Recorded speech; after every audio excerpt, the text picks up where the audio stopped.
അഭിയേട്ടാ. അല്ല, ഇതാര് ദിയോ? എന്തൊക്കെയുണ്ട് വിശേഷങ്ങൾ? സുഖല്ലേ? ആ അഭിയേട്ടാ, സുഖം. എപ്പോഴും ഗൾഫിൽ നിന്ന് വന്നത്? ഞാൻ ഇന്നലെ എത്തി. ആ, എന്തായാലും ഇത്തവണ ഓണം കൂടാലോ അല്ലേ?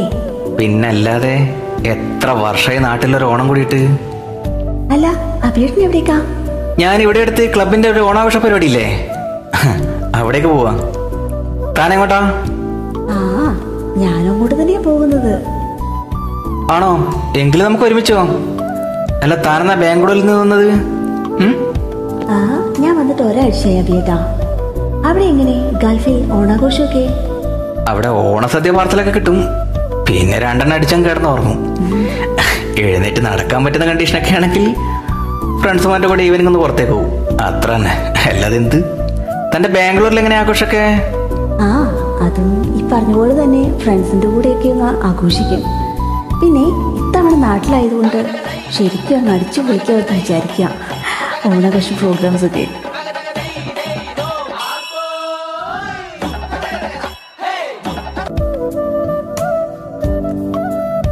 നാളെയല്ലേ തിരുവോണം? അതെ. താൻ എന്തായാലും ഓണപ്പരിപാടിയൊക്കെ കണ്ടിരിക്കേ. ഞാൻ ഇപ്പൊ വരാട്ടോ. എവിടെ പോവാ? ഇപ്പൊ വരാന്നേ. ഓക്കെ. ദിയ, ഒരു മിനിറ്റ്, ഒന്നിങ്ങോട്ടേക്ക് വന്നേ. എന്താ എന്താ അഭിയേട്ടാ? നമുക്കൊന്ന് ചുമ്മാ നടന്നാലോ? ഓ, ആയിക്കോട്ടെ. അല്ല, ഇതെന്താ കയ്യില് ഒരു പുതിയൊക്കെ? നേരത്തെ ഇത് കണ്ടില്ലല്ലോ. ആ, ഇത് എന്റെ വക ദിയക്കുള്ള ഓണക്കോടിയാണ് കേട്ടോ. ആണോ? താങ്ക് യു സോ മച്ച് അഭിയേട്ടാ. ദിയ, നാളെ ഈ ഓണക്കോടി എടുത്തുനിന്ന് അമ്പലത്തിൽ വരാൻ പറ്റുമോ? അയ്യോ, സോറി അഭിയേട്ടാ. ഓണക്കോടി എന്റെ സെലക്ഷനിൽ തന്നെ ഞാൻ വാങ്ങി. പിന്നെ അമ്പലത്തിൽ വരുന്ന കാര്യം ഉറപ്പൊന്നും പറയാൻ കഴിയില്ല കേട്ടോ. അല്ല, അഥവാ അമ്പലത്തിൽ വരുന്നുണ്ടെങ്കിൽ ടൈം ഒന്ന് പറയാൻ പറ്റുമോ എനിക്ക്? അത് ഞാൻ വാട്സപ്പിൽ മെസ്സേജ് ചെയ്യാം. ഓക്കെ അഭിയേട്ടാ, പിന്നെ കാണാം കേട്ടോ. ബൈ. ഓക്കെ. ഹലോ ദിയ, ദേ ഇവിടെ ഇവിടെ ഇവിടെ. നമുക്ക് അങ്ങോട്ടൊന്ന് മാറി നിന്ന് സംസാരിച്ചാലോ? എന്താ എന്താ അഭിയേട്ടാ? വളച്ചു കെട്ടില്ലാതെ കാര്യം ഞാൻ അങ്ങോട്ട് പറയാം. എനിക്ക് ദിയെ ഒരുപാട് ഇഷ്ടമാണ്. കല്യാണം കഴിച്ചാൽ കൊള്ളാം എന്ന ആഗ്രഹമുണ്ട്. എന്താണ് ദിയയുടെ അഭിപ്രായം? സോറി അഭിയേട്ടാ. അതെന്തേ? ദിയക്ക് വേറെ വല്ല അഫെയർ വല്ലതും? ഏയ്, അങ്ങനെയൊന്നുമില്ല. പിന്നെന്താ പ്രോബ്ലം? എന്നെ കൊണ്ട് പറ്റില്ല അഭിയേട്ടാ. എന്തുകൊണ്ട് പറ്റില്ല എന്നാണ് ഞാൻ ചോദിച്ചത്. എന്തേ, താൻ ഈ ജന്മത്തിൽ കല്യാണം കഴിക്കുന്നില്ലേ അപ്പോ? അയ്യോ, അതൊന്നും എനിക്കറിയില്ല. താനെന്താടോ ഒരുമാതിരി വടക്കംപാട്ട് സ്റ്റൈലിൽ സംസാരിക്കുന്നേ? അഭിയേട്ടാ പ്ലീസ്, ഓണായിട്ട് വഴക്കൂടാൻ എനിക്ക് വയ്യ. എങ്കിലെന്റെ മുഖത്ത് നോക്കി പറ എന്നെ ഇഷ്ടമല്ലെന്ന്. അതൊക്കെ പോട്ടെ, താൻ എന്തിനാ പിന്നെ ഞാൻ വാങ്ങിത്തന്ന ഓണക്കൂടെ എടുത്ത് അമ്പലത്തിൽ വന്നത്? എന്നെ കാണിക്കാൻ വേണ്ടിയിട്ടല്ലേ? അതുകൊണ്ട് അതിന്റെ അർത്ഥം അഭിയേട്ടനെ എനിക്ക് ഇഷ്ടമാണെന്നാണോ?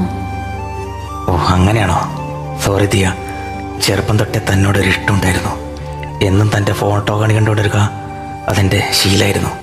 താൻ വാട്സപ്പിലിടുന്ന ഓരോ ഡിപിയും സേവ് ചെയ്ത് നിന്റെ കണ്ണുകളിൽ അങ്ങനെ നോക്കിയിരിക്കും. സോറി, ക്ലിഷേ ഡയലോഗ് അടിച്ച് ഞാൻ വെറുപ്പിക്കുന്നില്ല കേട്ടോ. പിന്നെ അടുത്ത സൺഡേ ഞാൻ തിരിച്ചു പോവാ. നീ കണ്ടില്ലെന്ന് വരില്ല, ചിലപ്പോൾ കാണാൻ പറ്റിയെന്ന് വരില്ല. അപ്പോൾ ഒരിക്കൽ കൂടെ ഹാപ്പി ഓണം ദിയ. പോവാണോ? പോവാ.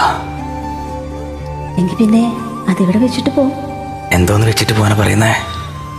എന്നെ ഒരുപാട് സ്നേഹിച്ച ആ മനസ്സിലെ അതിവിടെ വെച്ചിട്ട് പൊക്കോളൂന്ന്. ശരിക്കും? ഇപ്പഴാ ശ്വാസം നേരെ വീണത്. അപ്പൊ ഇത്രയും ടൈം എന്നിട്ട് കളിപ്പിക്കായിരുന്നു അല്ലേ കൊച്ചു കളി?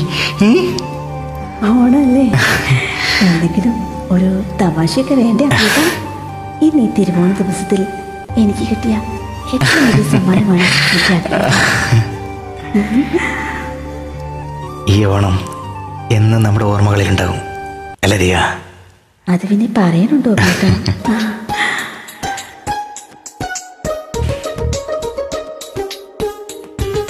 Thank you so much all for listening. Thank you. വരവേൽക്കും ചിങ്ങനിലാവിൻ വൃന്ദാവനിൽ തിരുവോണമേ വരുകില്ലേ നീ? തിരുവോണ സദ്യയൊരുക്കാൻ മാറ്റേറും കോഴിയുടുത്തു തുമ്പിപ്പെണ്ണേ അണയില്ലേ നീ? തിരുമുറ്റത്തൊരു കോണിൽ